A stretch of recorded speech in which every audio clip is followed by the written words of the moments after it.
a d'abord eu la pandémie de Covid-19 et la reprise économique qui a suivi.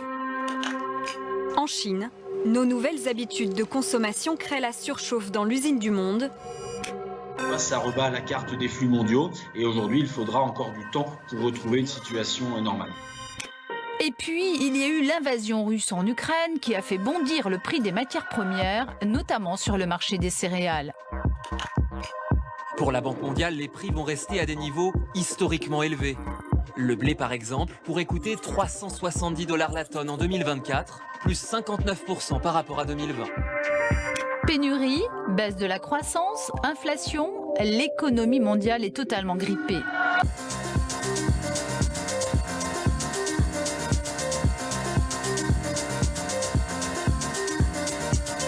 Quelles répercussions ces crises ont-elles dans le monde ? Depuis la guerre en Ukraine, l'Europe est touchée de plein fouet par l'augmentation du coût de la vie. Quelles conséquences pour les pays les moins développés ? Depuis le début de la guerre, des vendeurs de farine profitent de la situation pour provoquer une pénurie sur le marché. Comment pallier la hausse des prix et les pénuries ? Impossible pour le Canada de compenser à lui seul les pertes de production anticipées en Ukraine et en Russie. Profiter de la crise pour s'affranchir des énergies fossiles, c'est un virage que souhaitent de nombreuses entreprises. Va-t-on vers la fin de la mondialisation ? On en parle aujourd'hui dans Objectif Monde.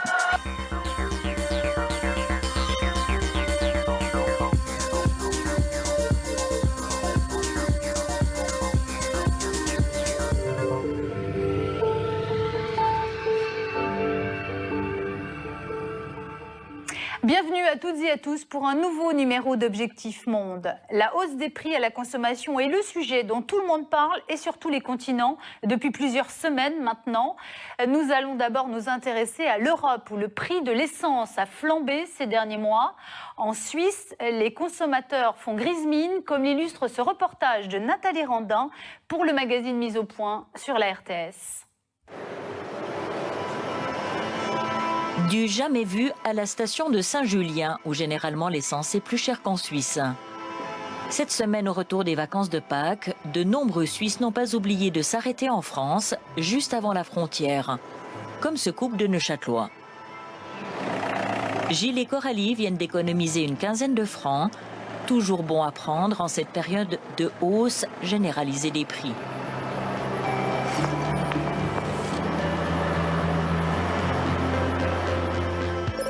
Depuis la guerre en Ukraine, l'Europe est touchée de plein fouet par l'augmentation du coût de la vie.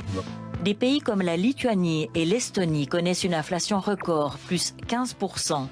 Les prix ont augmenté de 10% aux Pays-Bas, en Belgique et en Espagne. Un renchérissement modéré en France, alors que la Suisse ne s'en tire pas trop mal avec 2,4%. Dans notre pays, la situation est surtout difficile pour tous ceux qui dépendent des énergies fossiles. Ce matin, 3000 litres de mazout viennent remplir la citerne de cette villa à Genève.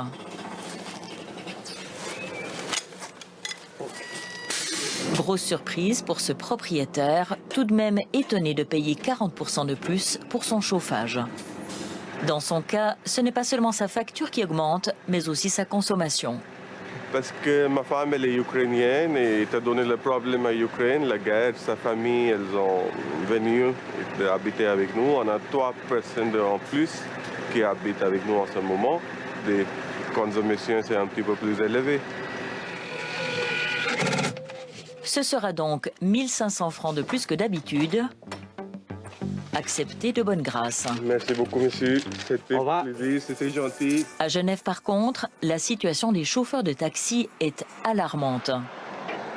Jonas exerce ce métier depuis 14 ans.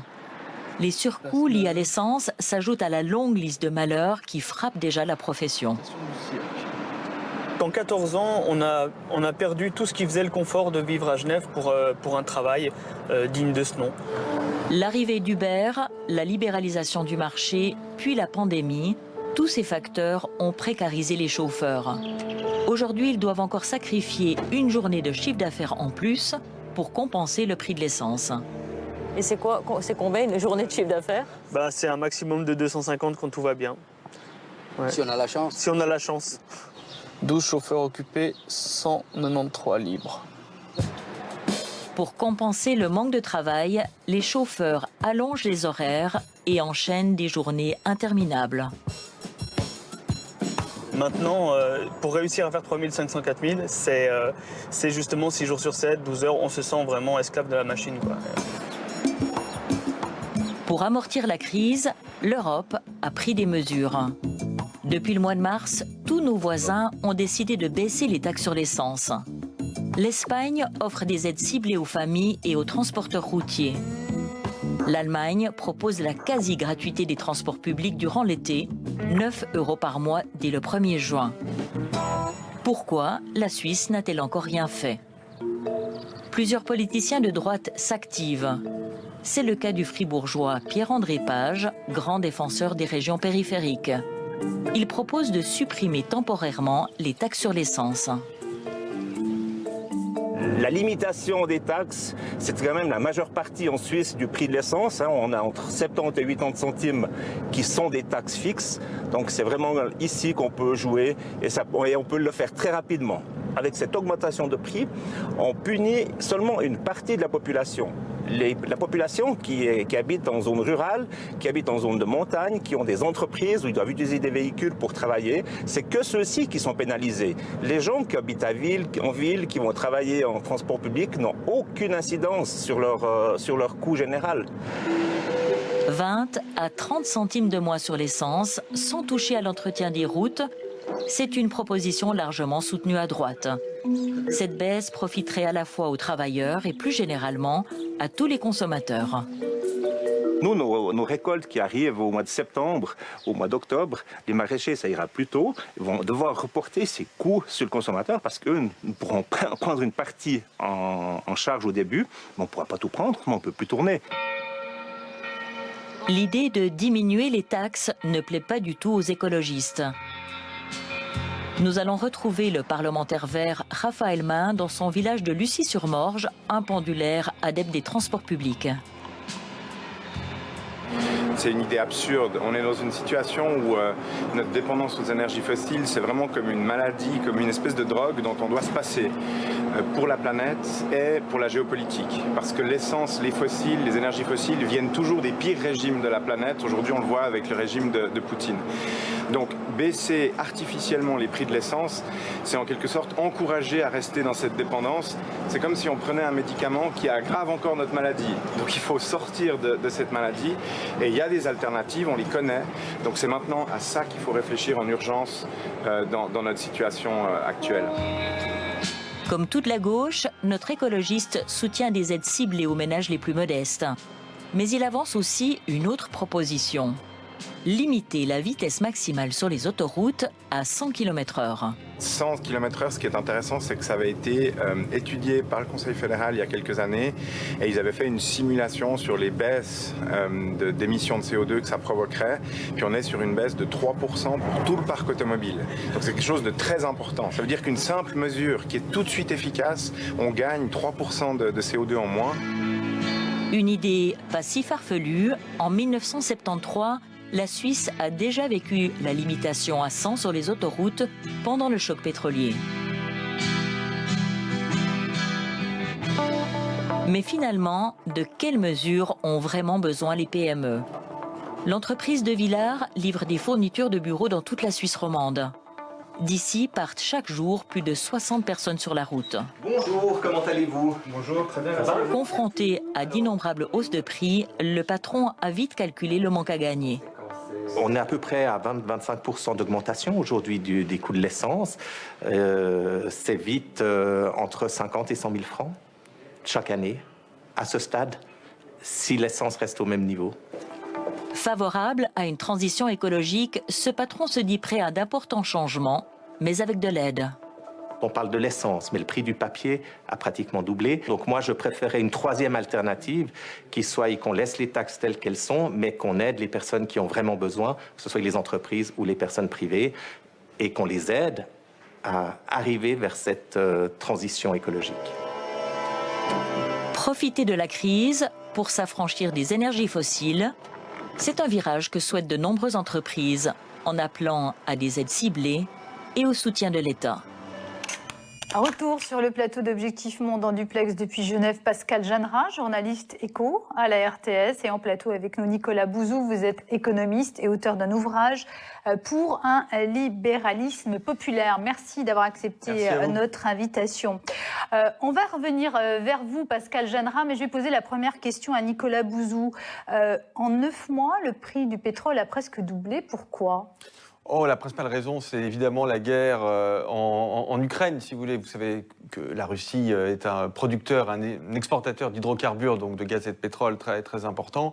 Et au fond, les prix du pétrole, comme les prix du gaz, sont fixés sur le marché mondial et les investisseurs se disent, à fort juste titre, qu'il y aura des réductions d'offres. Il y a déjà des réductions d'offres et il y aura des réductions d'offres, alors même que la croissance mondiale, jusqu'à maintenant, la demande est restée relativement dynamique. Mais cette hausse du prix du pétrole, elle était bien avant la guerre, puisqu'elle dure depuis plus de 9 mois. Comment vous l'expliquez ? C'est quoi ? C'est la reprise économique post-Covid ? J'irai plus loin. Non, je pense qu'on est entré dans un nouveau monde du point de vue pétrolier. En réalité, il y a une quinzaine d'années, c'est-à-dire à un moment où on a eu un rééquilibrage économique dans le monde, c'est-à-dire on a eu une croissance des pays émergents qui a été plus forte que la croissance des pays développés. Et donc ça a très fortement tiré sur la demande de pétrole, d'énergie, de pétrole en particulier, et ça a généré une hausse structurelle du pétrole. Mais vous savez, moi j'ai quand même une formation d'économiste, donc quand vous voyez des prix qui augmentent aussi rapidement, vous avez tout à fait raison de dire que la situation s'est tendue ces derniers mois, mais comme je le disais, ça fait des années, ça veut dire quelque chose, ça envoie un signal. Guerre en Ukraine et réchauffement climatique, on voit qu'il y a quand même un point commun, c'est la nécessité de trouver des énergies alternatives aux énergies fossiles. Pascal Janra, quand on regarde ce reportage, on constate que la facture énergétique, elle est aussi très salée, chez vous aussi. Est-ce que la Suisse, néanmoins, résiste mieux que les autres pays à l'inflation ? À part sur les carburants, où effectivement, on l'a vu, la Suisse est tout aussi frappée que tous les autres pays. Si on prend les chiffres globaux de l'inflation, on est à 2,5% en rythme annuel. Donc ça, c'est les derniers chiffres du mois d'avril. Alors qu'effectivement, dans la zone euro, en zone Union européenne, c'est plutôt 7, 7,5, voire au-delà de 8 aux États-Unis. Donc ça, c'est quelque chose qui est positif pour la Suisse pour l'instant, c'est d'être qu'à 2,5% d'inflation. C'est dû à un mécanisme monétaire intéressant, c'est qu'au fond, la Banque centrale suisse a laissé s'apprécier un petit peu le franc. Il y a cet outil monétaire qui a été utilisé. Laisser s'apprécier le franc pour pouvoir limiter en fait les effets de l'inflation, permettre aux entreprises peut-être d'acheter sur les marchés plus chers, mais avec un franc plus fort, ça permettait de maintenir un petit peu les prix. Maintenant, cet avantage-là, il a été quelque part, il est déjà utilisé. On va voir maintenant si effectivement l'inflation va continuer à augmenter en Suisse. Pascal Janra, aujourd'hui, Genève est une place forte de négoce de toutes les matières premières, donc de pétrole aussi, donc de pétrole russe également. Est-ce que cela donne lieu à des critiques ? On a l'impression un petit peu que la Suisse, finalement, se retrouve prise en étau entre les États-Unis, la Russie. C'est juste une impression ? Elle est en étau et dans un système où même l'UE, par exemple, est aussi, elle, prise dans un étau. C'est vrai qu'avant la guerre en Ukraine, la Suisse, les maisons de trading, donc de négoce de matières premières, négociaient 70% du pétrole et du gaz russe. Donc ça se passe effectivement à Genève, à Zug, un petit peu en Suisse. Et aujourd'hui, ça reste le cas. C'est pas en contradiction avec les sanctions européennes, mais c'est vrai qu'à mesure que les semaines passent de cette guerre, eh bien, il y a une pression de plus en plus grande sur ces traders de pétrole, d'énergie fossile, et on voit aussi que l'Union européenne aimerait mettre plus de pression, mais en même temps elle est dépendante, comme on l'a dit, de ses ressources.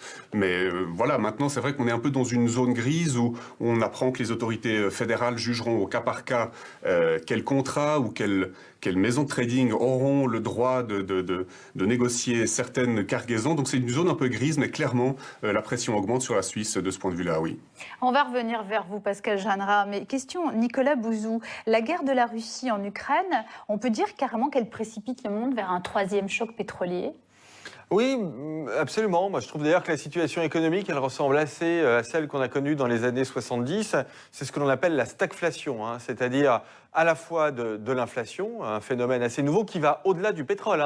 C'est le pétrole, le gaz, les matières premières alimentaires, d'autres types de matières premières industrielles, pas en citer plein, pas le potassium, le palladium, tout ce que vous voulez. Et ça ça génère ce que les économistes appellent des effets de second tour, c'est-à-dire que ça se transmet tout au long de l'économie, en particulier ça se transmet au salaire. Donc d'un côté, on a de l'inflation qui, à mon avis, je peux me tromper, mais qui, à mon avis, est là pour durer. Donc je pense qu'on entre dans un phénomène d'inflation durable. Et de l'autre, on a un ralentissement de l'économie, parce que ces hausses de matières premières, elles diminuent le pouvoir d'achat des gens, elles diminuent les marges des entreprises, et donc elles ont un impact négatif sur l'économie. Et donc on entre dans cette période de stagflation qui est tout à fait nouvelle. C'est pas forcément quelque chose qui est dramatique, ou plus exactement, il y a des politiques économiques qui peuvent permettre, si ce n'est d'en sortir, en tout cas d'en atténuer les effets les plus graves. Très schématiquement, la grosse bêtise à ne pas faire en période de stagflation, c'est de relancer l'économie en essayant de relancer la consommation, parce qu'en fait là, on fait monter l'inflation, et donc il faut au contraire produire plus, investir dans le numérique, l'intelligence artificielle, les robots, pour faire des gains de productivité et pour retrouver une croissance sans inflation. Pascal Janra, que fait la Confédération helvétique pour justement juguler cette hausse des prix et pour aider les plus démunis ? Pour l'instant, pas grand-chose. La Suisse est traditionnellement, son gouvernement très stable et historiquement très libéral, très conservateur dans sa manière de ne pas intervenir justement dans l'économie. Il y a un groupe de travail qui a été créé au sein de 2 ministères qui va arriver à des solutions. On voit vraiment une volonté de temporiser au niveau du gouvernement. Ça vient aussi peut-être du fait que, comme le disait Nicolas Bouzou, il y a une grande prudence à savoir sur quoi on agit. Est-ce qu'on fait plutôt hausser les salaires? Est-ce qu'on change un petit peu la politique monétaire? Il y a une grande prudence par rapport à ça et elle s'exprime y compris dans les aides aux citoyens ou les aides aux entreprises. Pascal Janra, la crise de la Covid, elle nous a aussi fait prendre conscience de notre dépendance, nous ici en Europe vis-à-vis de l'Asie. Aujourd'hui, est-ce qu'il est question aussi de relocalisation de certaines industries en Suisse? C'est un sujet ? C'est pas vraiment un sujet dans le sens où la Suisse, elle a quand même gardé en termes d'industrie, il n'y a pas de grand débat sur la réindustrialisation en Suisse, elle a su garder une industrie alors peut-être très innovante, avec plus de marge, de valeur ajoutée. Maintenant, le débat du Covid, oui, sur les questions pharmaceutiques, énergétiques, tout ça, il y a une volonté de rapatrier, on va dire, une partie des éléments, des chaînes d'approvisionnement vers la Suisse. Mais maintenant, il y a aussi un nouvel élément qui apparaît dans ces discussions, qui est lié à l'inflation, parce qu'on peut ramener peut-être certaines productions en Europe ou en Suisse, dans le territoire indigène, mais ça va amener finalement des hausses de prix, même si ça crée de l'emploi à terme, si ça crée de l'activité, ça va quand même aussi contribuer d'une certaine manière à l'inflation qui est déjà présente. Donc c'est vrai que c'est difficile aujourd'hui de défendre, alors que l'histoire de ces 3 dernières années montre que ça serait nécessaire de défendre forcément cet élément-là, puisqu'il contribuera à quelque chose qui est aussi un poison pour l'économie, qui est cette inflation. Merci beaucoup Pascal Janra d'avoir été en duplex pour nous depuis Genève. Nicolas Bouzou, vous restez avec nous. Alors, on va continuer à parler de ces fameuses pénuries et de ce manque de matières premières qui, on l'a dit, ont débuté justement avec la pandémie de Covid-19 et qui se sont aggravées avec la reprise économique qui a suivi. Aujourd'hui, de nombreux secteurs comme l'automobile, la construction et tant d'autres encore sont à l'arrêt ou tournent au ralenti, faute d'approvisionnement. Pour mieux comprendre les dessous de ces difficultés, on regarde ce reportage Pénurie, le coût de la panne. C'est un sujet de STP Productions diffusé dans Envoyé spécial sur France 2. En Dordogne, pendant l'hiver, les températures sont parfois rudes. Alors dans cette maison, dès le réveil, un nouveau rituel a remplacé le petit déjeuner. T'allumes la cheminée parce que moi j'ai froid. Moi, j'ai fait une cheminée, c'était pour en appoint, quoi. Voilà, le plaisir, voilà. Mais pas une corvée, parce que là, c'est une corvée actuellement. Car Michel n'a plus de chauffage dans sa maison depuis plus de 2 mois. Sa pompe à chaleur ne fonctionne plus et elle n'est toujours pas réparée. Donc c'est cette partie avec la carte mère qui est là, voilà, qui va être remplacée. Un orage a grillé la carte électronique et la pénurie de semi-conducteurs. Cette petite pièce indispensable au fonctionnement de la machine empêche le réparateur de remplacer la carte. Et là, vous allez être réparé dans combien de temps? Je ne sais pas. Comme eux, des millions de Français subissent les pénuries sans bien en comprendre les raisons. L'histoire de la chaudière de Michel et Maryse, c'est celle d'un gigantesque effet domino qui traverse la planète. Il démarre à Taïwan, principal producteur de semi-conducteurs, qui n'arrive pas à suivre la demande. Avec des répercussions pour Michel et Ghislaine Robichon, sa chauffagiste. Elle relance en permanence ses fournisseurs. Objectif, obtenir une pièce détachée dès qu'il y en a une disponible. Mais depuis le Covid, c'est le bazar. Du moment qu'ils ont fermé des usines et tout, là ça a pris du retard monstre et donc pas mal de commandes. Et au jour d'aujourd'hui, c'est pour ça qu'on est encore... D'accord, donc vous avez puisé dans vos stocks et maintenant il n'y en a plus quoi. Donc le temps que ça se reproduise. C'est ça. Une quinzaine de ses clients sont privés de chauffage en plein hiver. Dans son métier, il manque de tout. Électronique, aluminium et même du plastique. Les fabricants en ont besoin pour fabriquer ces grilles de protection de pompe à chaleur. Ces grilles sont fabriquées par des spécialistes du moulage en plastique, des plasturgistes. C'est le métier d'Emmanuelle Perdry. Elle se bat pour livrer ses clients et préserver sa société de 220 salariés dans l'Ain, près de Bourg-en-Bresse. À 48 ans, elle est la 3e génération à la tête de l'entreprise. Les pénuries menacent de gâcher cette saga familiale. On n'a pas d'horizon sur une amélioration sûre et certaine.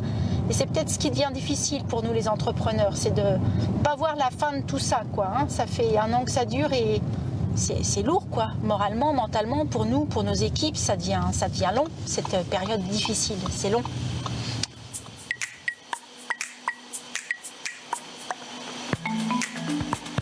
Dans ce temple du plastique, des machines sortent des milliers de produits par jour. Les bouchons de nos boissons ou de nos shampoings, jusqu'aux pièces moteurs de voitures et aux hélices de climatisation.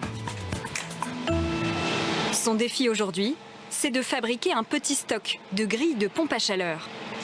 Ses clients lui en réclament. Pour lancer la production, elle a dû attendre de recevoir la matière première, ces petites billes en plastique qu'elle achète partout dans le monde.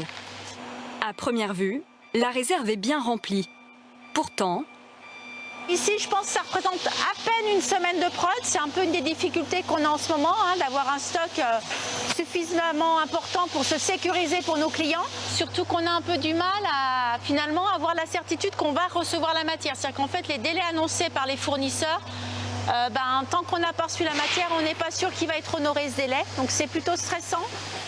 Si elle navigue à vue, c'est parce que ces petites billes participent elles aussi à l'effet domino. Emmanuelle s'approvisionne en Asie, où les confinements à répétition ont retardé la production. Et aux États-Unis, où une météo glaciale a mis les usines texanes à l'arrêt pendant 2 mois. Pas de plastique, pas de grille de pompe à chaleur, pas de chauffage chez les clients. Une usine de pétrochimie, elle met plusieurs semaines à redémarrer, à retrouver sa pleine capacité de production. Et quand pendant 2 mois elle est arrêtée, il y a un retard qui se fait énorme. Et ce retard-là, il est finalement peut-être toujours pas résorbé. La tension est devenue permanente, une source d'angoisse pour les salariés.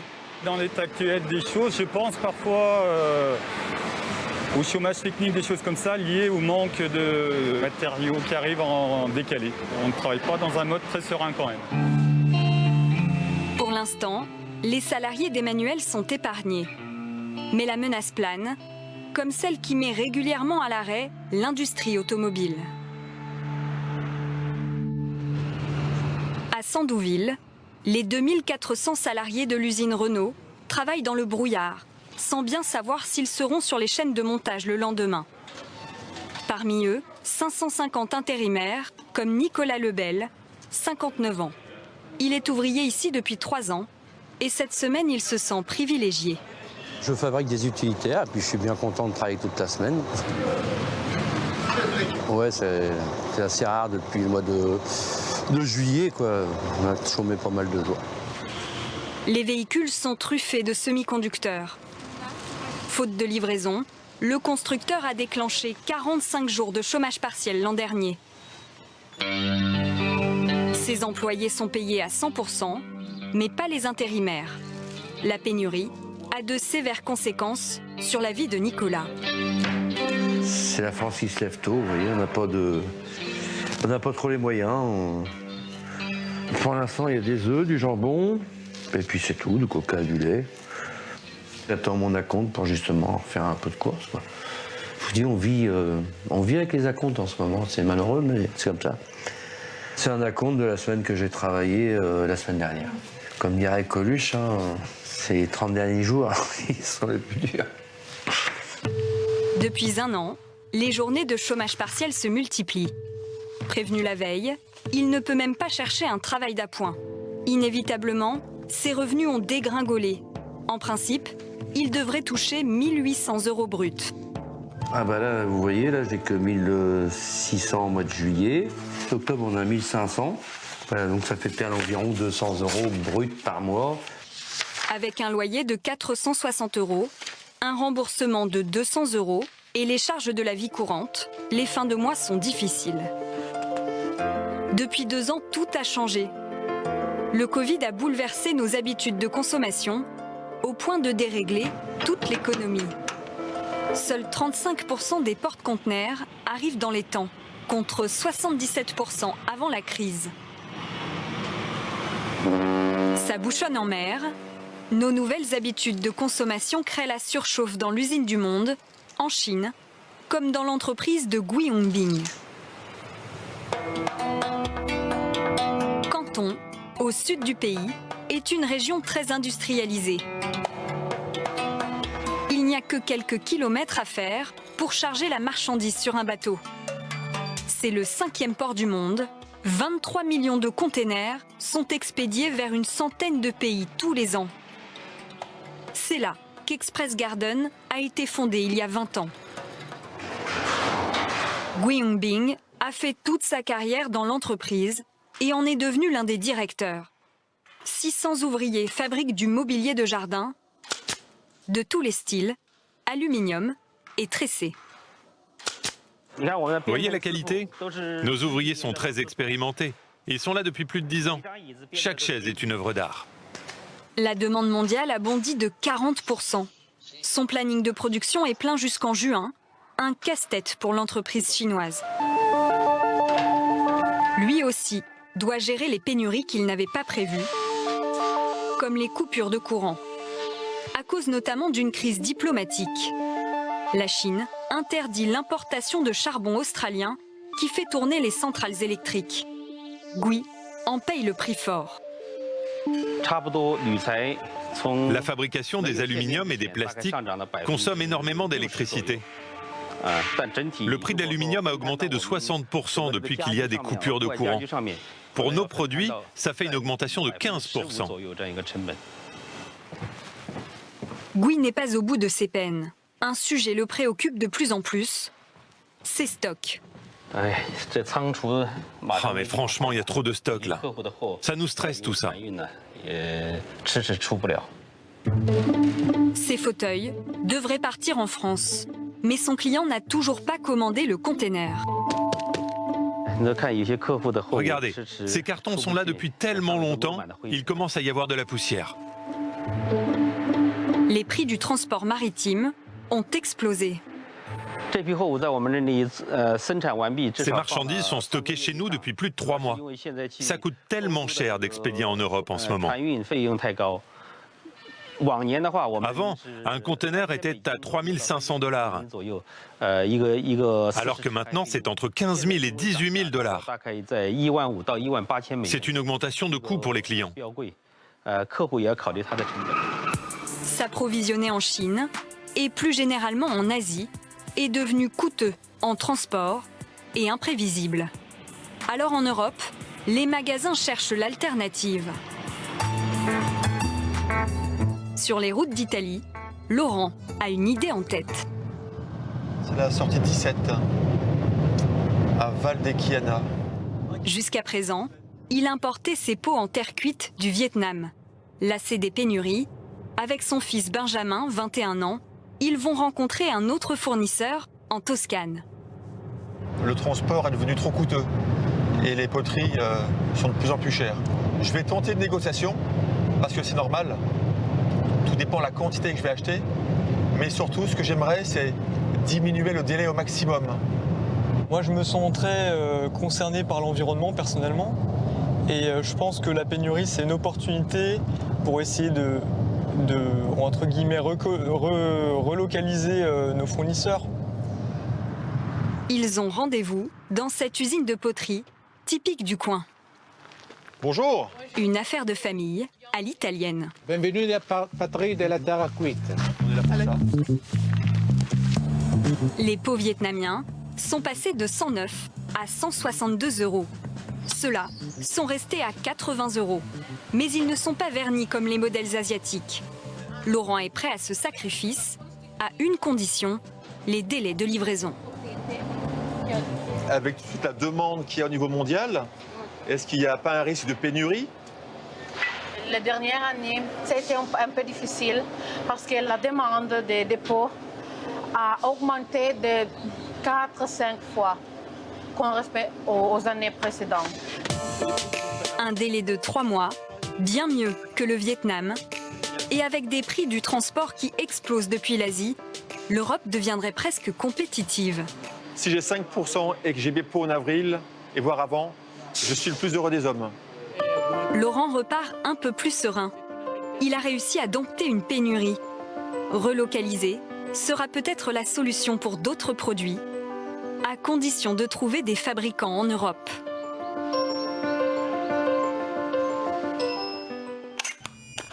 Retour sur le plateau d'Objectif Monde en duplex depuis Bruxelles. Saskia Bricmont, eurodéputée écologiste belge, et en plateau Guillaume Caour. Merci d'être avec nous. Vous êtes rédacteur en chef à STP Productions. Merci de nous avoir rejoints. Nicolas Bauzou, merci d'être toujours avec nous. Alors, première question à vous, Saskia Bricmont. Vous faites partie de la commission commerce international à l'Union européenne. Qu'est-ce que l'Europe a justement entrepris pour lutter contre toutes ces pénuries ? Alors, il y a plusieurs possibilités que l'Europe met en place, à la fois des mesures d'urgence et des mesures de plus long terme. Il faut d'abord savoir qu'au niveau européen, la situation actuelle mène finalement deux thèses à s'opposer, à se confronter. La première, c'est ceux de la droite européenne notamment et de certains secteurs de lobby, notamment chimiques ou agro-industriels, qui poussent pour diversifier nos approvisionnements, conclure plus de traités de libre-échange avec d'autres pays et pour augmenter la productivité en Europe, autoriser certains pesticides, produits chimiques, engrais jusqu'ici interdits et monopoliser des terres écologiques aussi. Et de l'autre côté, il y a ceux comme les écologistes qui disent attention, ne reproduisons pas les erreurs qui nous ont menés dans les impasses dans lesquelles on se trouve aujourd'hui, relocalisons les productions stratégiques, notamment dans le secteur alimentaire, mais aussi dans le secteur énergétique, puisqu'on voit à quel point la question de notre indépendance et de notre autonomie stratégique est aujourd'hui essentielle. Et puis, par ailleurs, il y a aussi une série de mesures que l'Europe prend et peut prendre, notamment d'autoriser les États membres à certaines flexibilités par rapport aux règles en matière d'aide d'État aux entreprises, par exemple, de permettre aux États de soutenir des secteurs en difficulté. Il y a d'autres réponses comme celle de stocker dans des secteurs stratégiques et dans certains secteurs ou projets particuliers dans lesquels nous aurions besoin de davantage de stocks. Diversifier, évidemment, à court terme est une des réponses, mais attention, ça c'est le message principal que l'on envoie, pas au détriment de nos objectifs climatiques. C'est aussi le message qui a été envoyé et répété par le commissaire européen au Green Deal, Frans Timmermans, et en ça, nous le soutenons pleinement. Saskia Bricmont, on va revenir vers vous, mais j'ai une question pour Guillaume Caour. Quelles sont les dernières nouvelles sur le front des pénuries? Est-ce que cela tourne toujours au ralenti du côté du BTP, de la construction et de l'automobile? Alors oui, du côté de l'automobile, ça tourne toujours au ralenti à cause, bien évidemment, de la pénurie de ces petits semi-conducteurs, ces pièces électroniques qui sont indispensables au fonctionnement des véhicules aujourd'hui. 11 millions de véhicules en moins ont été produits sur l'année 2021.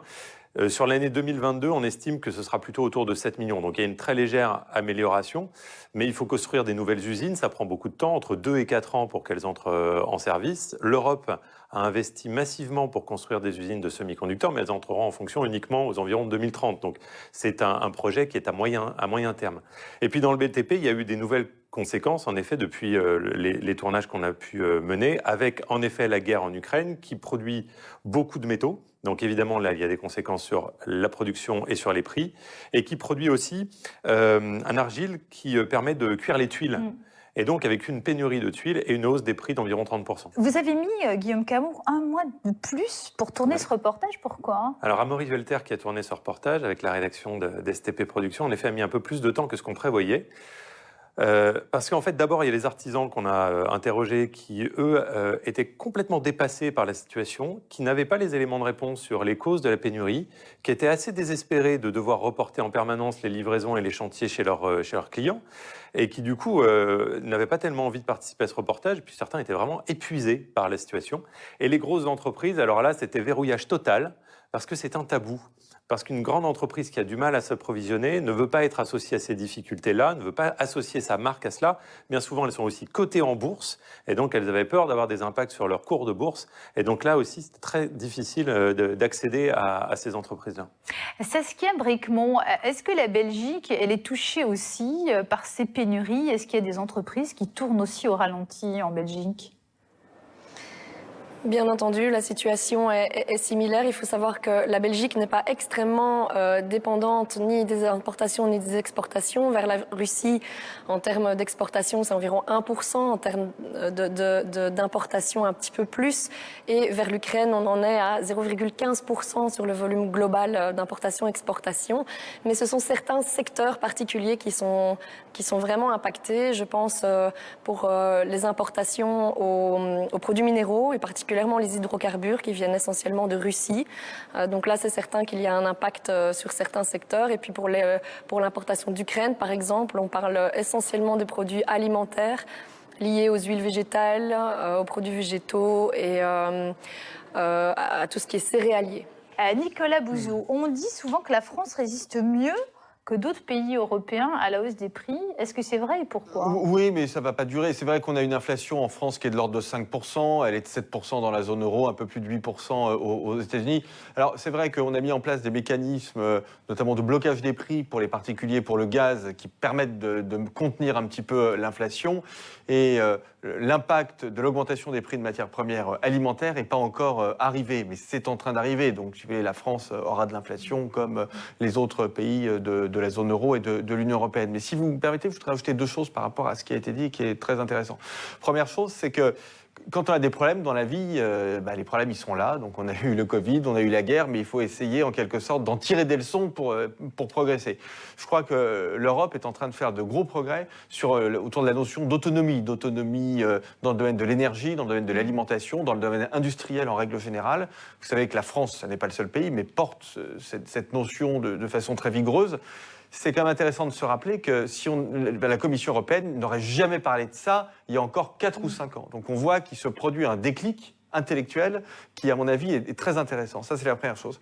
La deuxième chose, c'est que je suis persuadé que malheureusement, nous entrons d'une certaine façon dans une économie de pénurie, c'est-à-dire que non seulement il y a des hausses de prix, mais en effet il y a des choses qui vont manquer, notamment l'hiver prochain.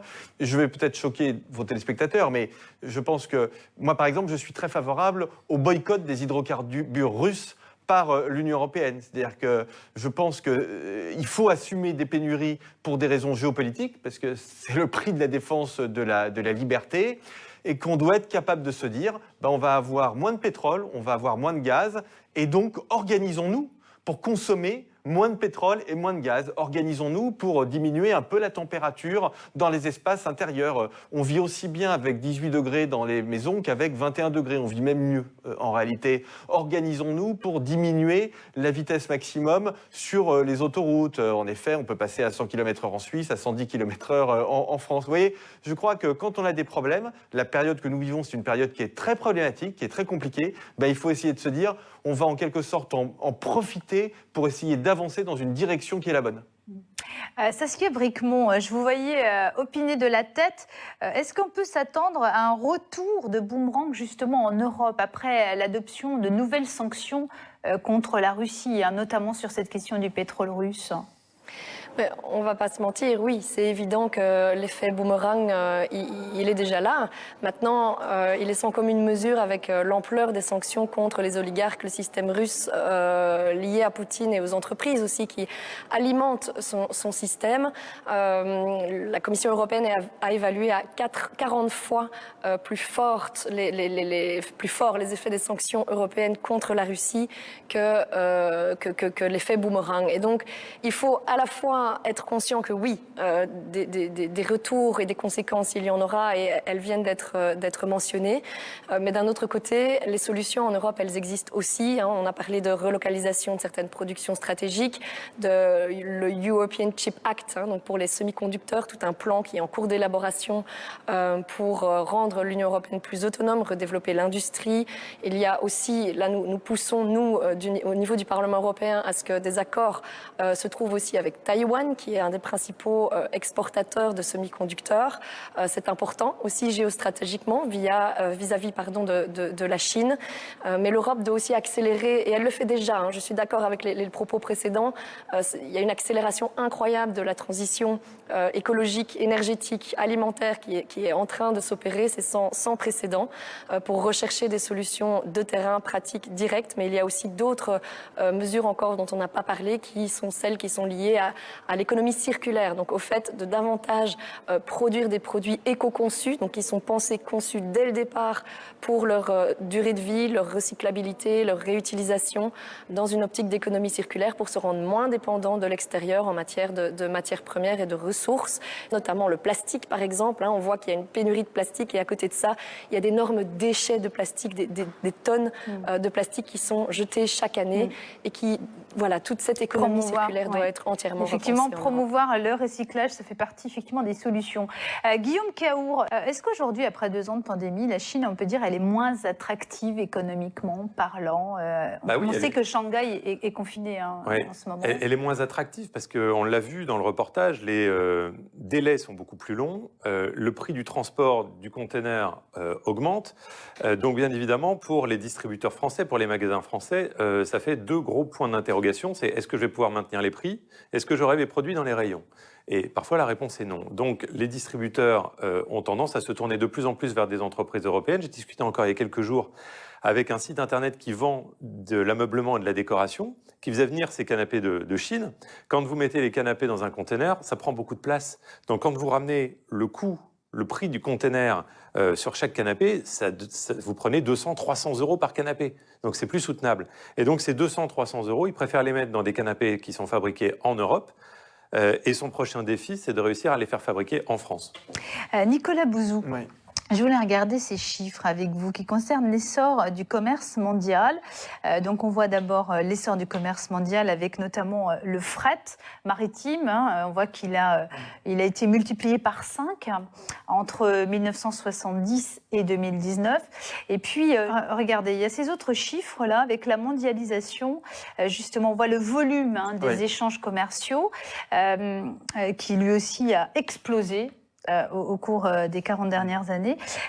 On peut dire aujourd'hui que la mondialisation, elle a atteint son pic? Je dirais pas ça. Je dirais qu'on va vers un nouvel âge de la mondialisation et plus précisément vers une géopolitisation de la mondialisation. Ce que je veux dire par là, c'est que sans doute, mais ça commence déjà à se dessiner, on va avoir des blocs de mondialisation, des blocs de libre-échange qui vont se faire entre pays qui partagent les mêmes valeurs. Parce que, en fait, chacun comprend bien qu'on n'aura plus jamais envie de se retrouver dans la situation de dépendance vis-à-vis de laquelle on se trouve par rapport à la Russie. Obligé de sortir de nos achats de gaz et de pétrole russe, c'est quand même très compliqué à brève échéance. On va le faire, mais c'est quand même extrêmement complexe. Donc on ne voudra plus être dans cette situation-là. On voudra être moins dépendant de la Chine, notamment. On voudra être moins dépendant des pays en général avec lesquels on pense qu'il peut y avoir, pas un risque de guerre, bien évidemment, mais des risques de tensions géopolitiques. Et donc je pense que ça va reconfigurer la mondialisation. Donc oui, on entre dans quelque chose qui est tout à fait nouveau. Et par rapport à la question que vous posiez à Guillaume Caour sur la baisse de l'attractivité de la Chine,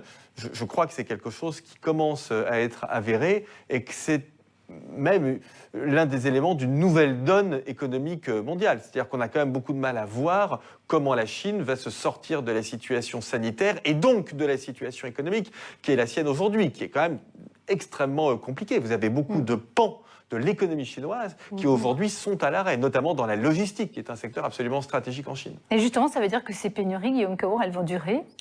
Oui, enfin, je pense que vous me rejoignez, Nicolas, c'est qu'en effet, vous avez en Chine des confinements qui continuent. C'est vrai qu'on n'a plus les masques, on se sent un peu plus libéré, mais sur certaines zones de la planète, c'est absolument pas le cas. Et donc tout ceci, cet effet domino qu'on a mis dans le reportage, il continue. Et évidemment, vous rajoutez la nouvelle donne qui est l'Ukraine, où j'ai pas de boule de cristal, mais on sent bien qu'on n'est pas sorti de l'auberge. Dernière question rapidement.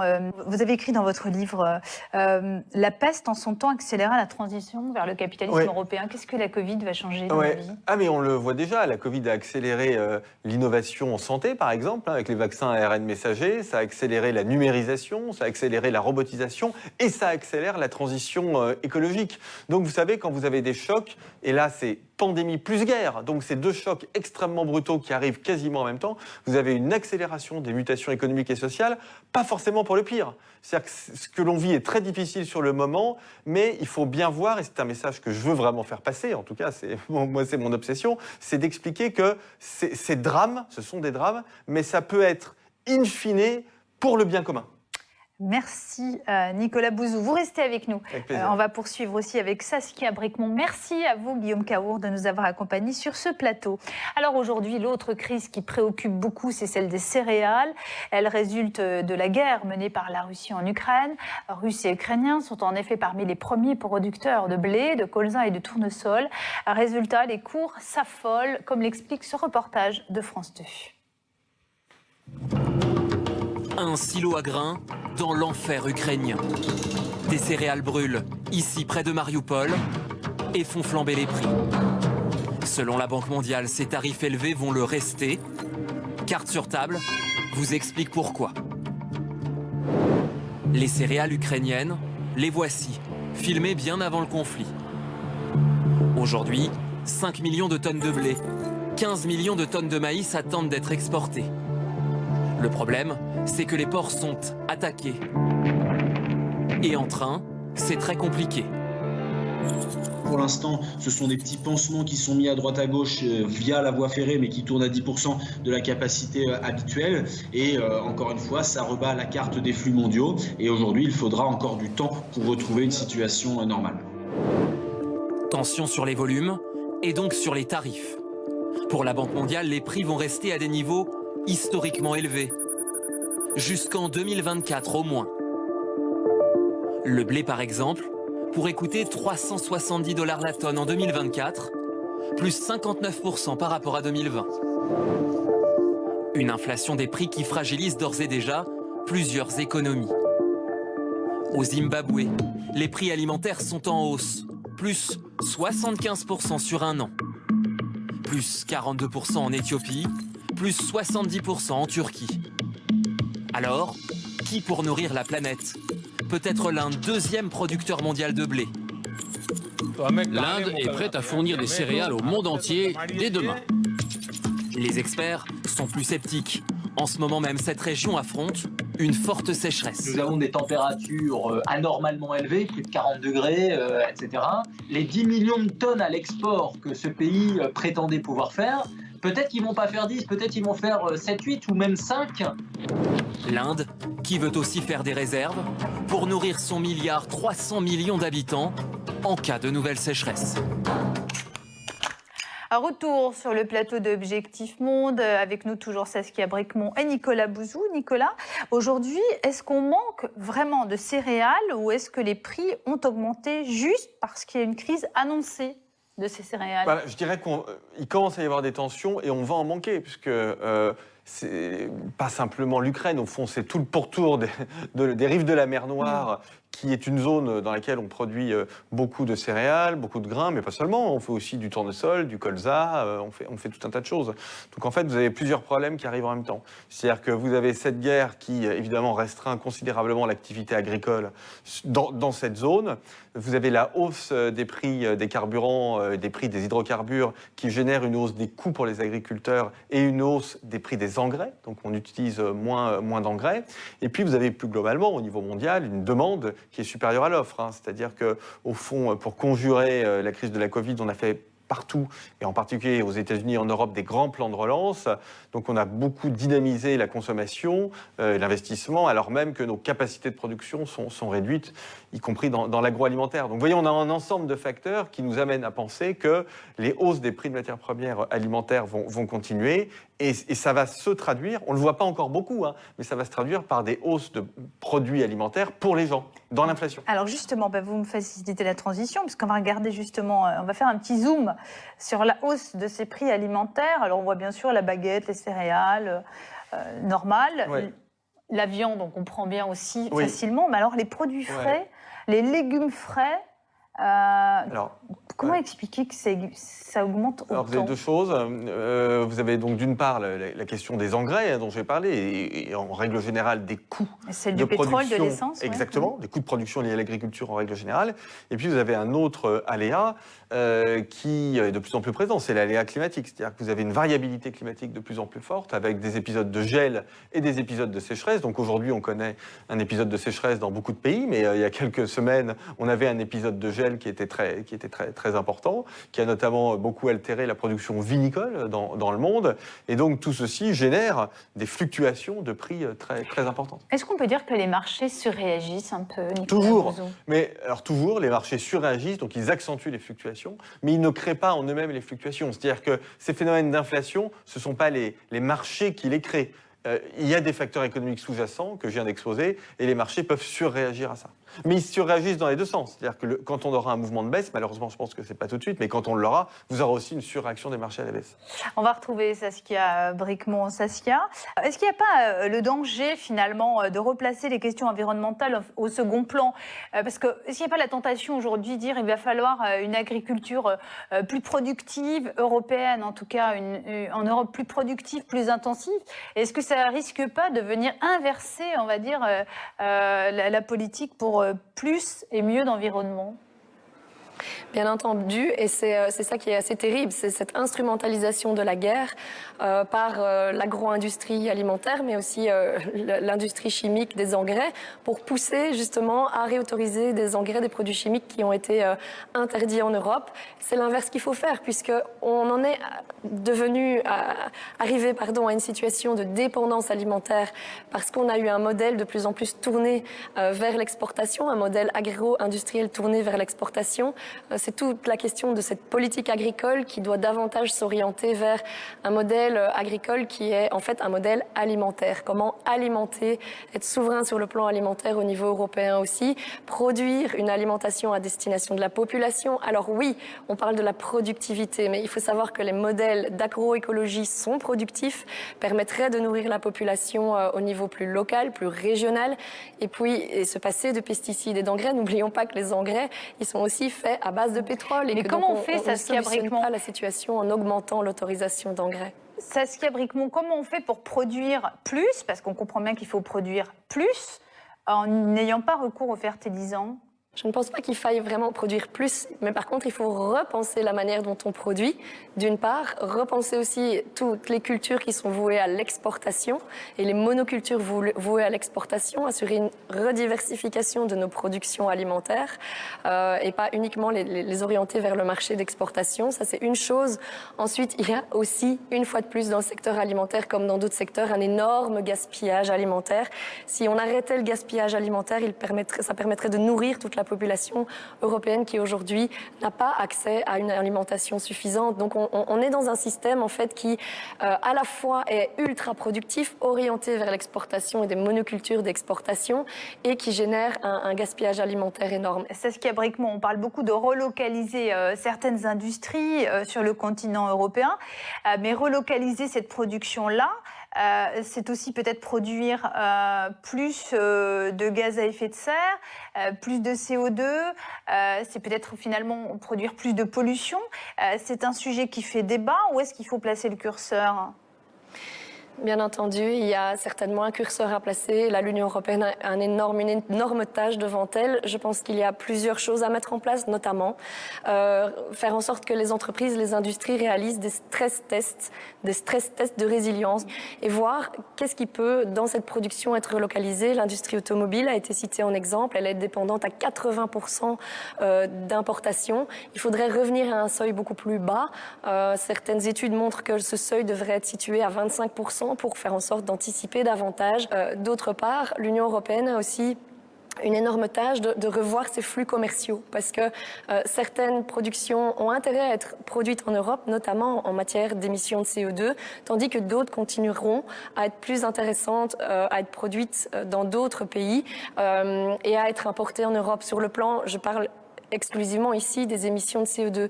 Cette approche stratégique, elle n'existe pas aujourd'hui et j'espère qu'une des leçons à retenir de ces crises qui s'enchaînent sera notamment celle-là. Merci Saskia Bricmont d'avoir été en duplex pour nous depuis Bruxelles. Merci à vous.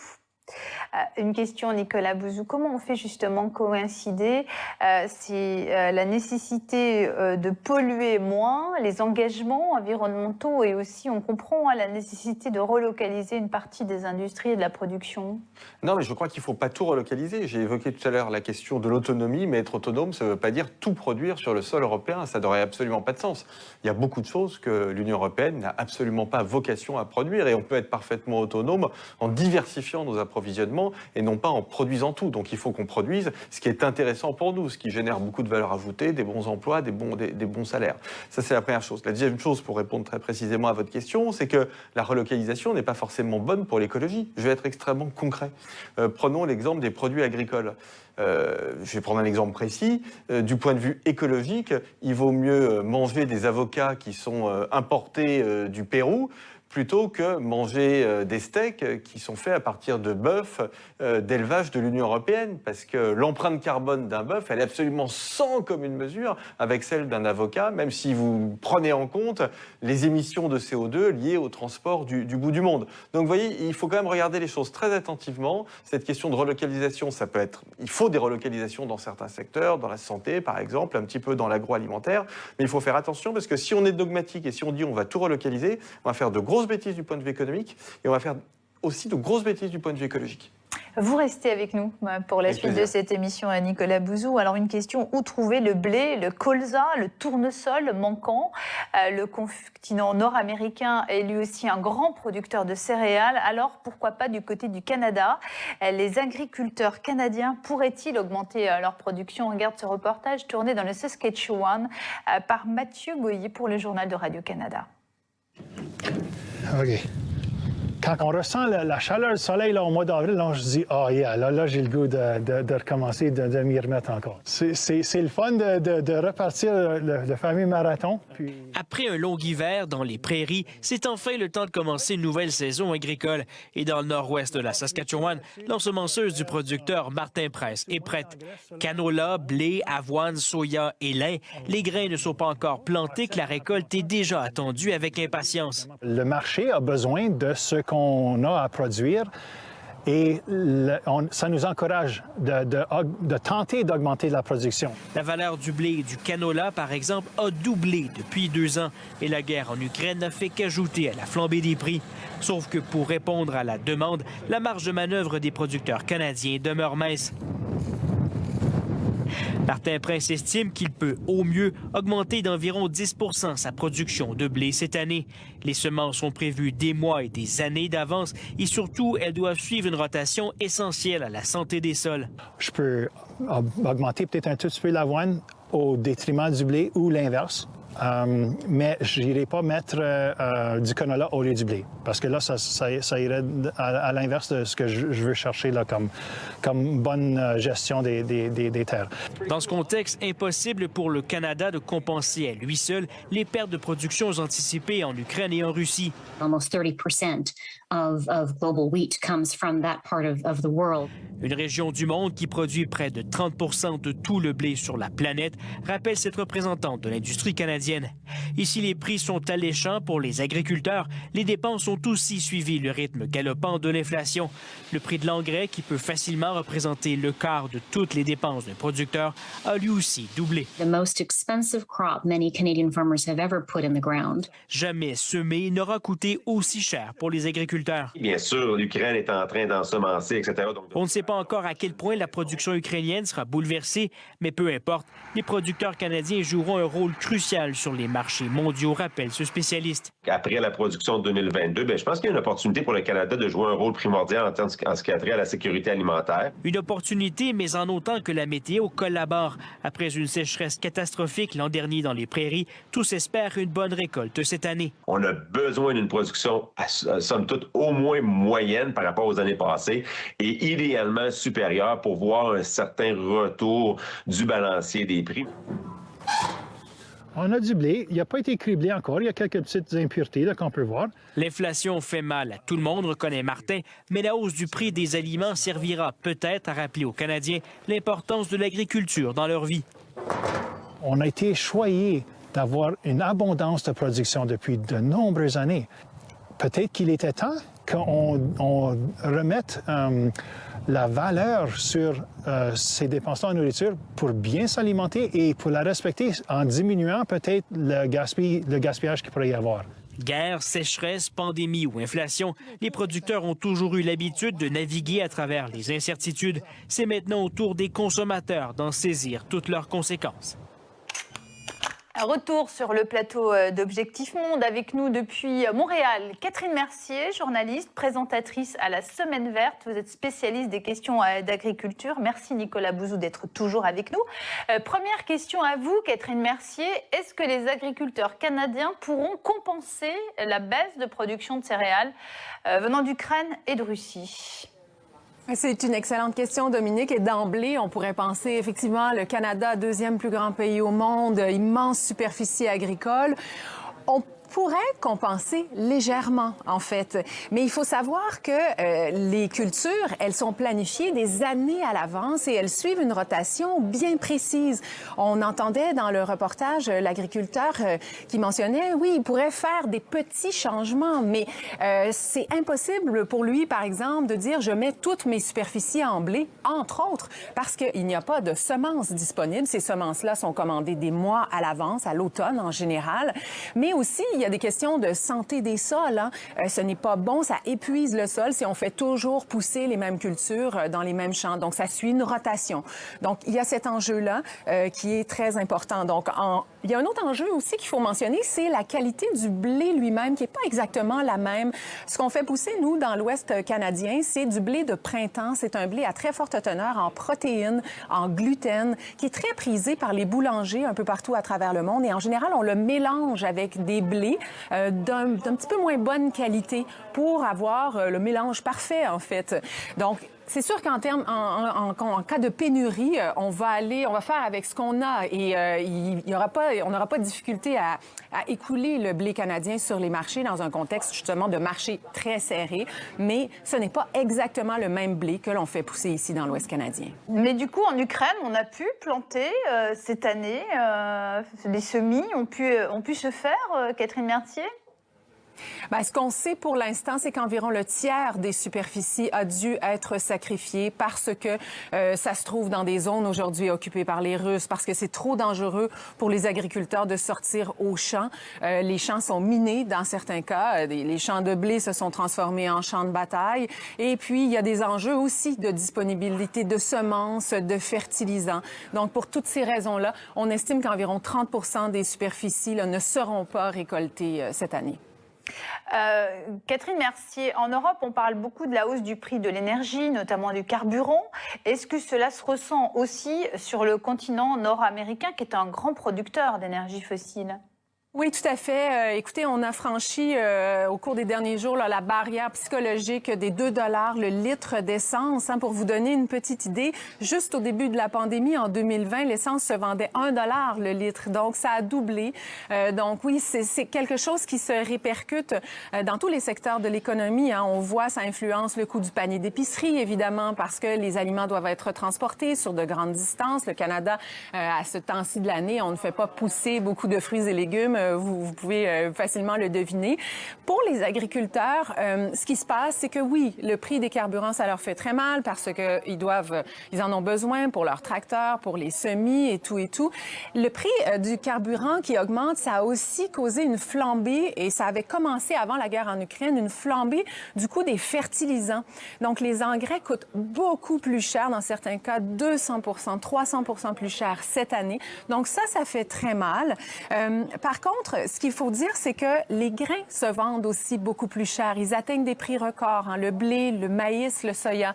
Donc, pour les agriculteurs qui ne font que des céréales, notamment, ça demeure très rentable. Même si leur coût de production augmente, le fait que les grains se vendent très, très cher, ça demeure quand même rentable. Ce qui n'est pas toujours vrai, par contre, pour ceux qui ont des animaux. Le Canada est aussi un grand producteur de bovins. Alors là, il faut acheter des grains pour nourrir les animaux, et ça fait très mal. Nicolas Bouzou, ce que nous dit entre les lignes Catherine Mercier, c'est qu'en fait, les agriculteurs européens, mais aussi du nord, du continent nord-américain, pourraient tirer leur épingle du jeu et faire des gains de bénéfices sur leur production. Est-ce que, de manière un peu plus générale, on peut dire que finalement, au jeu de la guerre de la Russie en Ukraine, ça pourrait être le Canada et les États-Unis qui pourraient tirer leur épingle du jeu d'un point de vue économique? Oui, je pense. Pour les États-Unis, ça me paraît assez clair, puisqu'en effet, les États-Unis nous exportent des hydrocarbures plus chers, alors typiquement le gaz, hein, le fameux gaz liquéfié. Bon, on n'a pas tout le détail des contrats, mais d'après les informations que j'ai, les achats de l'Union européenne en matière de gaz liquéfié passés auprès des États-Unis représentent des sommes absolument colossales. Les États-Unis sont un gros producteur de pétrole de schiste, de gaz de schiste, donc ils vont nous l'exporter. C'est vrai aussi, comme le Canada, pour les matières premières alimentaires. Mais je crois qu'il y a un autre enjeu en filigrane de ce qui vient d'être dit, c'est que cette guerre, elle accélère aussi les tournants en matière de consommation et de production alimentaire. Ce que je veux dire par là, c'est que avant cette crise, avant cette guerre, il y avait déjà des recherches extrêmement prometteuses en matière de viande cellulaire, de plantes génétiquement modifiées qui consomment moins d'engrais ou plus d'engrais, qui consomment moins d'eau. Et on peut quand même parfaitement imaginer que la crise, comme souvent en économie, si vous voulez, nécessité fait loi. Et donc ça va pousser la recherche, ça va pousser les investissements. Et peut-être qu'on va sortir à l'horizon de 5-10 ans avec un secteur de l'agroalimentaire mondial qui sera beaucoup plus innovant, avec des modes de production assez inédits. Bon, ça aussi, c'est plutôt intéressant au fond, c'est même plutôt positif. La question après, c'est de savoir quelle zone géographique en tirera le plus parti. Et d'après ce que j'en vois et d'après ce que j'en comprends, je pense qu'aujourd'hui, ce sont plutôt les États-Unis qui sont les plus en pointe sur ces sujets de nouveaux modes de production alimentaire. Catherine Mercier, le conflit en Ukraine, il remet à l'avant-scène la question des biocarburants qui monopolisent d'immenses superficies sur le continent nord-américain. Ces superficies qui pourraient peut-être permettre de cultiver davantage pour nourrir le monde. Est-ce que finalement le monde agricole ne se retrouve pas face à un choix assez cornélien, produire pour manger ou produire pour faire du biocarburant? Il faut savoir, rappelons les chiffres là, rapidement, parce qu'ils ne sont pas anodins. Hein. Aux États-Unis, c'est 40 % environ du maïs qui est destiné à la production d'éthanol, une forte proportion du soya également. Ici, au Canada, la plus grande province de production de maïs, c'est l'Ontario. 30 % du maïs là-bas est destiné à fabriquer de l'éthanol. Ici, au Québec, c'est 10 à 12 % de notre maïs. Donc, c'est quand même non négligeable. On pourrait certainement avoir un impact sur la sécurité alimentaire mondiale si on transférait ces superficies-là pour faire pousser de la nourriture pour les humains, évidemment. Par contre, aux États-Unis, on voit que l'administration Biden a choisi son camp parce qu'évidemment, on le sait, il y a cette crise énergétique qui se déroule en même temps. On en a parlé, le prix de l'essence à la pompe atteint des sommets. C'est très difficile pour les Américains et pour d'autres un peu partout à travers le monde. Donc, le choix politique qu'on a fait à Washington, c'est de continuer de soutenir les biocarburants pour justement justement atténuer les impacts des prix de l'essence à la pompe pour les Américains. Donc, c'est un choix politique pour favoriser l'électorat aux États-Unis. Justement, à propos d'électorat aux États-Unis, la question de la hausse des prix, parce que les prix augmentent aussi aux États-Unis, elle pourrait avoir des conséquences pour les élections de mi-mandat qui auront lieu aux États-Unis en novembre. Oui, alors l'inflation aux États-Unis est beaucoup plus forte que l'inflation en Europe. Je donnais les chiffres tout à l'heure. Aux États-Unis, on est à plus de 8% d'inflation. Mais quand vous regardez la composition de l'indice de prix, vous voyez que vous avez plein d'indices sectoriels qui sont à plus de 30%. Dans l'alimentation, les loyers, tout ça, c'est à 30%. Donc l'inflation est très forte. Oui, moi ce qui me frappe, si vous voulez, quand je regarde un peu la configuration sociale dans le monde aujourd'hui, c'est qu'elle est très tendue. Alors, ça préexistait à la guerre et à l'inflation, c'est-à-dire qu'on avait déjà des revendications sociales qui étaient fortes dans le monde. D'ailleurs, il y a un an et demi, il y avait déjà pas mal de grèves aux États-Unis pour des hausses de salaire, tout simplement. Il y avait aussi la grande démission, il y a plein de gens qui démissionnaient. Vous avez tout à fait raison, mais tout ceci est lié. Vous avez des frustrations sociales qui se sont accumulées pendant la crise, donc des gens qui sont pas bien dans leur job, des gens qui veulent des salaires plus élevés, et parfois d'ailleurs c'est tout à fait justifié. Arrive là-dessus ce phénomène d'inflation qui se traduit concrètement par beaucoup de gens dans le monde aujourd'hui par des pertes de pouvoir d'achat. Et donc je pense que l'une des problématiques aux États-Unis, mais partout, c'est vrai en Europe, c'est vrai en France, on est aussi en période électorale en France, l'une des principales problématiques, c'est la problématique sociale. Et d'ailleurs, parfois, et on le voit bien en France, mais aux États-Unis aussi, avec des réponses un peu faciles, et donc, malheureusement, de mon point de vue, une montée aussi assez forte des populismes. Merci Catherine Mercier d'avoir été en duplex pour nous depuis Montréal. Nicolas Bouzou, vous restez avec nous, on va poursuivre cette émission. Alors la hausse du prix des céréales a déjà des conséquences dans certains pays, notamment en Égypte où le prix du pain a doublé. Le pain, un aliment essentiel appelé haïch, la vie, comme le disent les Égyptiens en langage populaire. On regarde ce reportage d'Olivia Comte pour le téléjournal de la RTS.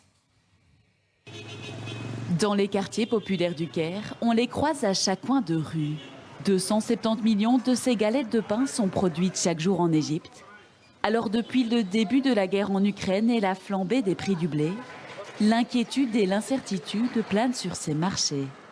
L'Égypte est le premier importateur mondial de blé et dépendait à 80% de l'Ukraine et de la Russie pour se fournir. La situation est devenue hors de contrôle concernant le pain. Quand ce n'est pas le prix qui augmente, ce sont les volumes qui diminuent. Tout le monde est affecté ici.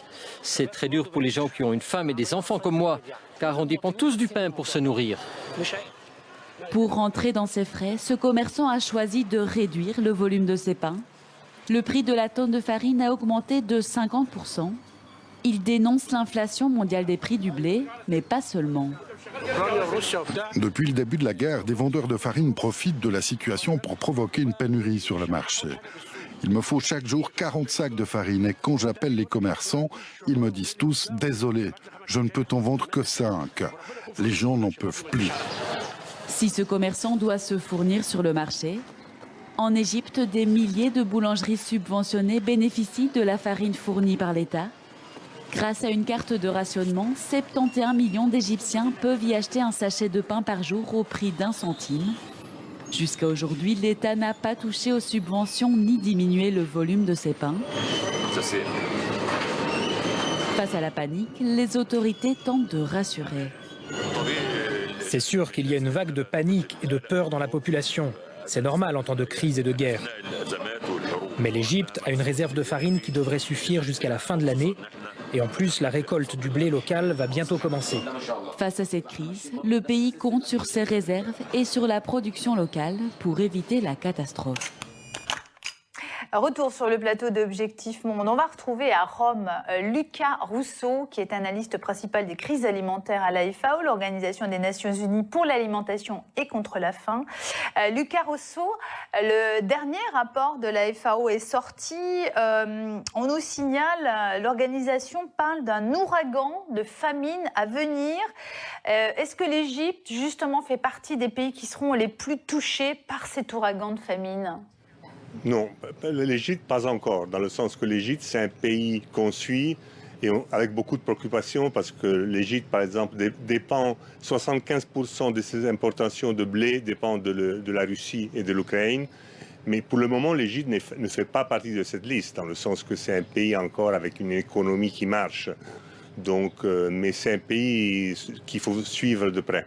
Quels sont les pays qui vous inquiètent le plus, Luca Russo, à la FAO? C'est les pays où on a déjà aujourd'hui des niveaux d'insécurité alimentaire très, très graves. Je peux en citer 2 ou 3.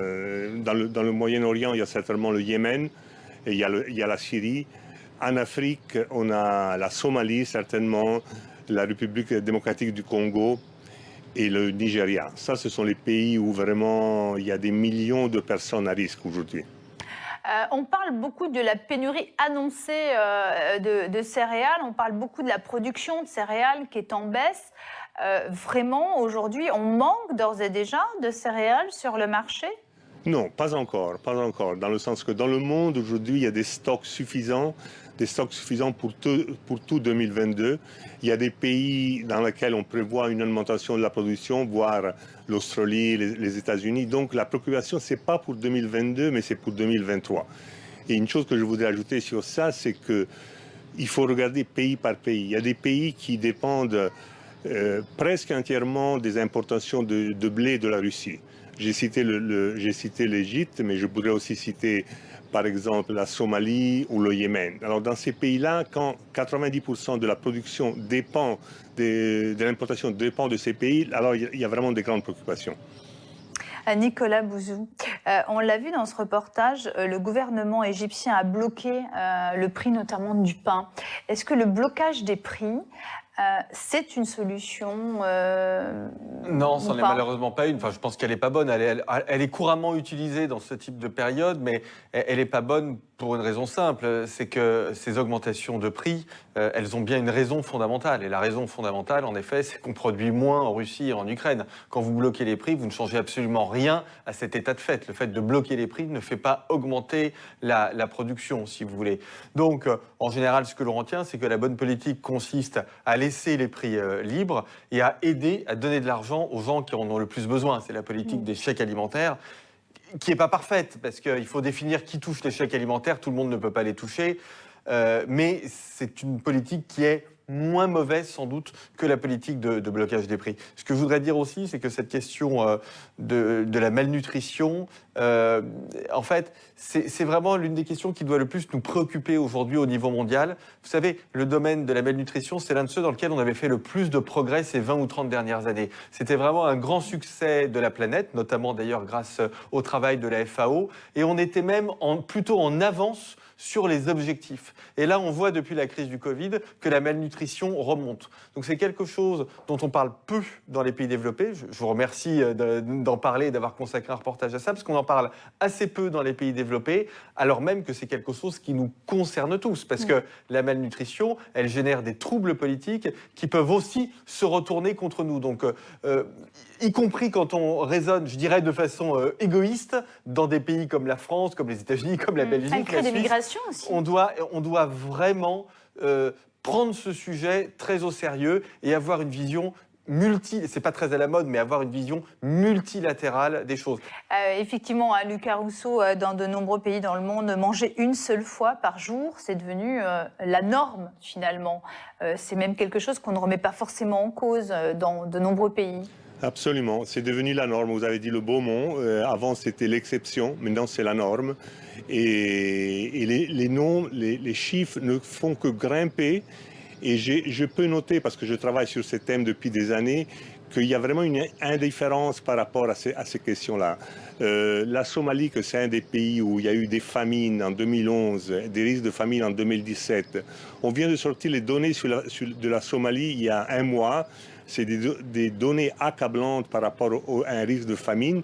Et à cause de toute la tension qui est sur l'Ukraine aujourd'hui, pratiquement, il n'y a eu aucune réaction. Donc un autre des risques de la crise ukrainienne, c'est ça. C'est-à-dire qu'on ne suit plus ces pays où il y a vraiment des risques importants. Luca Russo, que préconise votre organisation? Quelles sont les recommandations de votre organisation pour endiguer cette, entre guillemets, épidémie annoncée de faim dans le monde? Ce sont des situations vraiment complexes. Alors, certainement, il y a la question conflit, que c'est la question la plus importante et c'est la question à résoudre. 70% des gens qui sont aujourd'hui affamés vivent dans des pays où il y a des conflits. Donc, et naturellement, pour adresser les questions conflits, c'est des questions extrêmement complexes. Il faut une alliance entre tous les partenaires. Et puis, naturellement, moi, je travaille dans l'agriculture. C'est clair que pour nous, investir dans l'agriculture, dans ces domaines, est fondamental. Dans ces pays, entre 60 et 80% des gens dépendent de l'agriculture. Et dans ce cadre-là, je vous donne seulement un chiffre, seulement 8% de l'assistance humanitaire va à supporter l'agriculture. Donc il faudrait vraiment un peu remettre l'agriculture dans le centre de ces interventions. Nicolas Bouzou, comment expliquer que l'Égypte, aujourd'hui, importe autant de blé, alors qu'autrefois, du temps des Romains, c'est pas récent, on surnommait l'Égypte le grenier de Rome. C'est même eux qui avaient le fameux blé canute, qui était un blé qu'on pouvait planter absolument partout et qui poussait très bien, très bon ici. Vous avez tout à fait raison, mais parce que la question de la production agricole a été désinvestie intellectuellement et politiquement depuis longtemps. C'est vrai dans un certain nombre de pays émergents, voire de pays pauvres, mais c'est le cas aussi dans les pays développés. Dans mon pays, la France, la question agricole, on voit qu'on a beaucoup de mal à la traiter depuis longtemps, qu'on a perdu énormément de parts de marché, qu'il y avait des domaines d'excellence. Je vais vous en donner un, la pomme. On était très fort en France dans le domaine de la production de la pomme, on a beaucoup reculé. Et donc je pense qu'il faut absolument réinvestir intellectuellement cette question de l'alimentation, c'est-à-dire comment on produit suffisamment pour nourrir les gens et de façon aussi décarbonée et à des prix qui soient des prix acceptables, parce qu'on ne va pas faire une alimentation de luxe pour tout le monde, ça n'a aucun sens. Et il faut lui redonner du contenu politiquement. C'est-à-dire, qu'est-ce qu'on doit produire sur place, comment est-ce qu'on rémunère les agriculteurs, quelles sont les semences les plus favorables, quelles sont les semences les plus favorables, exactement. Donc, vous voyez, tout ce champ a été un peu laissé un peu en friche. Alors, ce que je dis n'est pas du tout désagréable par rapport à la FAO, qui fait un travail absolument remarquable et que je suis, mais qui, sans doute, n'est pas assez, utilisé par les économistes et par les dirigeants politiques. On va poursuivre cette émission avec vous, Lucas Roussou et Nicolas Bouzou, et on va prendre la direction de la Côte d'Ivoire. Le pays n'est pas épargné par l'inflation, plus 4,5% en un an. Le prix des produits alimentaires est particulièrement à la hausse, plus 8,5% au cours des 12 derniers mois. Pour y parer, le gouvernement ivoirien a pris une série de mesures depuis le début de l'année. On regarde le reportage de Christelle Pire, correspondante de TV5 Monde à Abidjan. La baguette de pain ivoirienne a maigri. Elle fait désormais 174 grammes pour 150 francs CFA. Ce prix, lui, n'a pas bougé depuis 20 ans. Le mois dernier, le gouvernement a fixé 2 prix pour 2 poids de baguettes différents afin de faire face à la hausse du cours du blé, dont 20% est importé d'Ukraine et de Russie. La farine était à 17 500. Aujourd'hui, nous payons la farine à 22 000. Avec le coût de la baguette, vraiment, ce n'est pas rentable.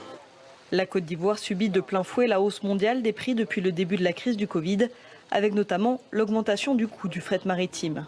Quand on prend par exemple un conteneur 20 pieds du Havre à Abidjan, on payait l'ordre 1 500 €, 1 500 €, voire 2 000 €. Mais avec l'avènement du Covid et puis le conteneur, le transport maritime a majoré. Nous payons aujourd'hui 2 500 à 3 000 € disons, pour un conteneur 20 pieds. Automatiquement, ça va réduire les importations. Parce que la marchandise arrive, mais ils n'arrivent pas à l'écouler parce que le coût de revient est très élevé. Ils n'arrivent pas à appliquer des coûts concurrentiels sur le marché. Et la guerre en Ukraine est un nouveau choc économique pour les ménages ivoiriens. Même les denrées produites localement ne sont pas épargnées. Alors en mars dernier, les autorités ont plafonné pour 3 mois les prix de certains produits essentiels, le sucre, le riz, la tomate concentrée ou encore l'huile. N'eût été cette décision de plafonnement, le riz qui est bloqué à 400 francs, aujourd'hui peut-être qu'on allait être à 750 francs le kilo. Donc le plafonnement a permis quand même de bloquer le prix à l'État. De quoi limiter la hausse, mais pas forcément de soulager le portefeuille des Ivoiriens. Avant, on avait l'habitude de stocker, payer beaucoup pour mettre dans le réfrigérateur, mais maintenant, ce n'est pas évident. On essaie de vivre au jour le jour. On paye ce qu'on a besoin actuellement et le reste, Dieu gère le reste. C'est comme ça. Plafonnement de certains prix, exonération du droit de douane sur les importations de blé ou encore subvention pour les prix des carburants. Depuis le début de l'année, le gouvernement ivoirien a privilégié une politique interventionniste pour protéger le pouvoir d'achat. Nous pouvons gérer cette situation pour cette année en augmentant un peu notre niveau de déficit budgétaire, parce que c'est conjoncturel. Cette situation va nécessairement passer. Quand la vague va passer, nous allons travailler à revenir à un déficit budgétaire qui soit raisonnable. Les autorités ivoiriennes prévoient un déficit budgétaire de 5,7% cette année pour une croissance de 6% selon le FMI, en léger recul par rapport à 2021. Nicolas Bouzou, je voudrais qu'on regarde ensemble ce graphique-là. Clairement, on peut faire un lien. On voit les émeutes de la faim en 2008 dans 36 pays dans le monde qui est lié justement à une augmentation du prix des céréales. On voit aussi les révolutions arabes dont on dit souvent qu'elles ont été provoquées aussi par la hausse du coût de la vie. Il y a une corrélation et là on voit le gouvernement ivoirien fait très attention. C'est important justement de se prémunir. Oui. Bien évidemment, votre graphique est très éloquent. Il faut donner de l'argent aux gens pour qu'ils réussissent à passer cette période. Alors là, on a vu le ministre Adama Coulibaly qui explique que c'est grosso modo la politique que la Côte d'Ivoire va mener. Mais en réalité, c'est une politique qu'on mène dans beaucoup de pays. On fait la même chose aux États-Unis ou dans des pays européens comme la France.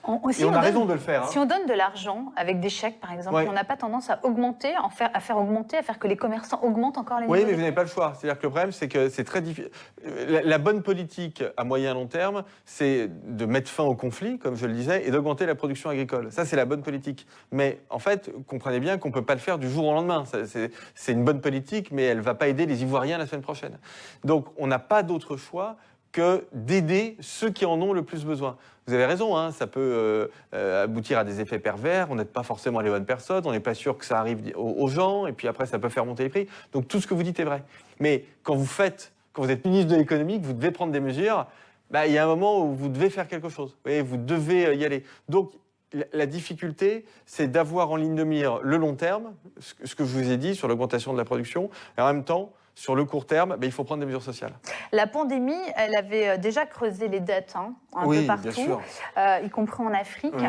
Là, quand le ministre de l'économie ivoirien dit on va accroître notre déficit budgétaire, ça veut dire de la dette à terme, on se comprend.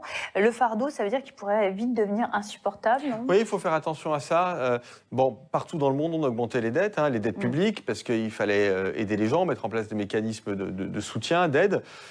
Ce qu'on oublie aussi souvent de dire, c'est que les dettes privées ont aussi énormément augmenté. La dette des entreprises, partout dans le monde quasiment, elle s'est très fortement accrue. Donc, et là, c'est de la mauvaise dette, c'est pas de l'investissement. Mais à chaque fois, après une pandémie ou une guerre, on a forcément des augmentations de l'endettement qui sont très importantes. Donc là, on a les deux, si vous voulez.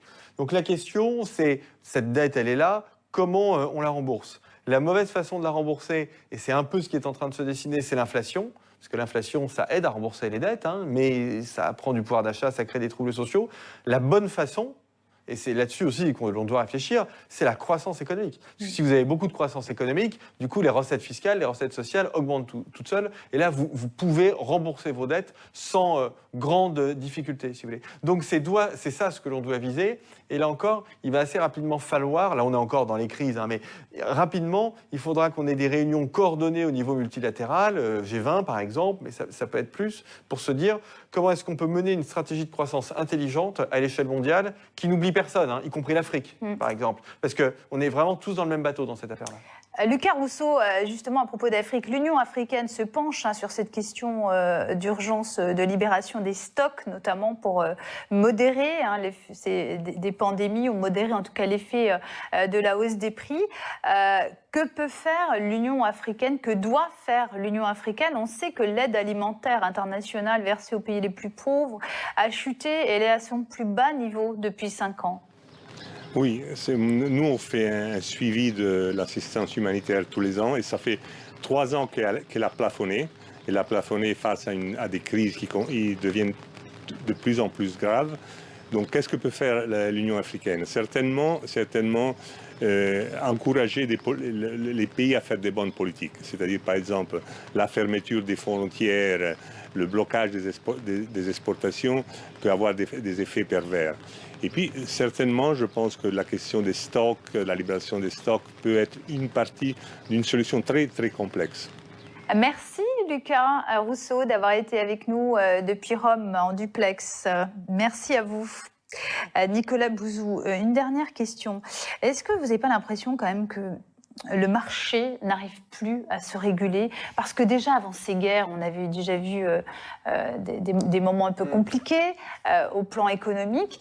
Et est-ce que, pour reprendre le titre de cette émission, est-ce qu'on va vers la fin de la mondialisation ou une mondialisation différente? On va vers une mondialisation différente, mais vous savez, je pense que la démocratie libérale, c'est-à-dire l'économie de marché et la démocratie politique, c'est un système qui est complexe, qui génère des frustrations, qui ne résout pas tout, mais c'est quand même, pour paraphraser Churchill, le pire des systèmes à l'exception de tous les autres. Et c'est vraiment ce que l'on voit aujourd'hui. La Chine est en proie à des difficultés qui sont des difficultés sanitaires et économiques dont on a du mal à voir comment le pays va sortir.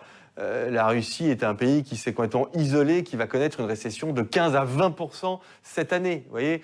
Donc, je pense que le modèle qui est le modèle européen, le modèle suisse, le modèle nord-américain, canadien, etc., c'est quand même le modèle qui reste, en dépit de tous ses défauts, le plus efficace, à la fois du point de vue politique, pour donner de la liberté aux gens, et du point de vue économique, pour faire en sorte que la prospérité soit la plus forte et la mieux partagée. Mais vous savez, le monde parfait, ça n'existe pas. Mais ça veut quand même dire qu'on va vers moins de low cost, moins de mondialisation. Ça, je crois, oui, je crois qu'on va vers moins de low cost, absolument. Vous avez tout à fait raison. Moins de mondialisation. On va vers une mondialisation, je le disais tout à l'heure, qui est différente, Vous savez, la mondialisation mondiale, pour ainsi dire, globale, c'était un avatar de l'après-guerre, et au fond, ça s'est arrêté à la fin des années 90, milieu des années 2000, quand on a commencé à avoir une mondialisation qui a été beaucoup plus régionale. Les derniers grands accords de libre-échange, le dernier grand accord de libre-échange, c'est un accord asiatique, ça a été d'ailleurs le plus grand de l'histoire du libre-échange, mais enfin, c'était un accord local, la Chine, les pays d'Asie du Sud-Est, l'Australie, la Nouvelle-Zélande, et là, je pense qu'on va vers une géopolitisation de la mondialisation, c'est-à-dire que, typiquement, on va avoir des blocs commerciaux qui sont des blocs qui partagent les mêmes valeurs. Par exemple, je pense que l'Union européenne va s'approfondir et que les échanges à l'intérieur de l'Union européenne vont s'accroître. Et l'Union européenne, qui était peut-être moins à la mode ces dernières années, je pense, redevient un outil incroyablement pertinent dans le monde géopolitique, dans le monde de violence qui est le nôtre aujourd'hui.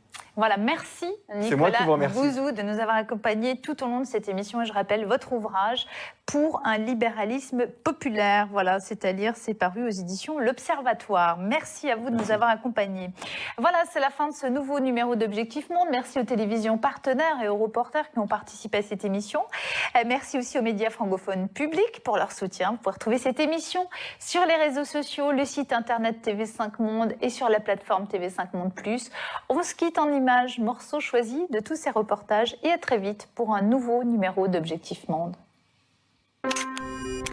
Depuis la guerre en Ukraine, l'Europe est touchée de plein fouet par l'augmentation du coût de la vie. Dans notre pays, la situation est surtout difficile pour tous ceux qui dépendent des énergies fossiles. Les véhicules sont truffés de semi-conducteurs. Faute de livraison, le constructeur a déclenché 45 jours de chômage partiel l'an dernier. Pour la Banque mondiale, les prix vont rester à des niveaux historiquement élevés. Le blé, par exemple, pourrait coûter 370 $ la tonne en 2024, plus 59% par rapport à 2020. L'Égypte est le premier importateur mondial de blé et dépendait à 80% de l'Ukraine et de la Russie pour se fournir. Depuis le début de la guerre, des vendeurs de farine profitent de la situation pour provoquer une pénurie sur le marché. On ne sait pas encore à quel point la production ukrainienne sera bouleversée, mais peu importe, les producteurs canadiens joueront un rôle crucial sur les marchés mondiaux. Après la production de 2022, je pense qu'il y a une opportunité pour le Canada de jouer un rôle primordial en ce qui a trait à la sécurité alimentaire. La guerre en Ukraine est un nouveau choc économique pour les ménages ivoiriens. Même les denrées produites localement ne sont pas épargnées. Alors en mars dernier, les autorités ont plafonné pour 3 mois les prix de certains produits essentiels, le sucre, le riz, la tomate concentrée ou encore l'huile.